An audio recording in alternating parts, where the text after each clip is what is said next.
Welcome back to the channel. நம்ம எஸ்கேனோடைய பராசக்தி படத்துடைய டே 2 பாக்ஸ் ஆஃபீஸ் கலெக்ஷன் எவ்வளோ அப்படின்னு தான் இன்றைக்கி வெளியில் பார்க்க போகிறோம். இந்த படத்துடைய டே 1 பாக்ஸ் ஆஃபீஸ் கலெக்ஷன் நேற்றே அஃபிஷியலாக அறிவிச்சிட்டாங்க.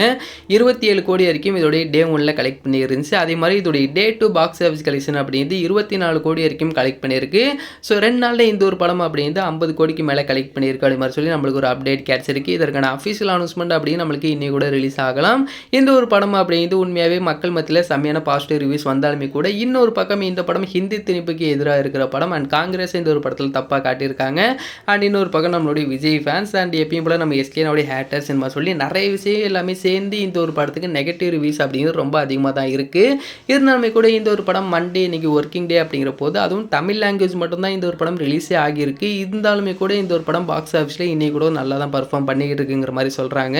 ஸோ இப்போ நம்மளுக்கு அடுத்து ஃபெஸ்டிவல் வரப்போகுது. கண்டிப்பாக இந்த ஒரு படம் அப்படின்னு கண்டிப்பாக 100 கோடி வரைக்கும் கலெக்ட் பண்ணும் அப்படின்னு நம்ம எதிர்பார்க்கலாம். ஸோ நம்மளுக்கு இந்த ஃபெஸ்டிவல் வரும்போது இந்த ஒரு படம் எவ்வளோ பெரிய ரெஸ்பான்ஸ் கிடைக்குது அப்படின்றத வெயிட் பண்ணி பார்த்து தெரிஞ்சுப்போம். அண்ட் இந்த ஒரு வீடியோ பிடிச்சிருந்தால் ஷேர் பண்ணுங்கள், லைக் பண்ணுங்கள், மந்திராமிகளோட சேனலை சப்ஸ்கிரைப் பண்ணிங்க. அப்போ தான் நாங்கள் போடக்கூடிய வீடியோஸ் அனைத்துமே உங்களுக்கு உடனுக்குடன் வந்துக்கிட்டே இருக்கும்.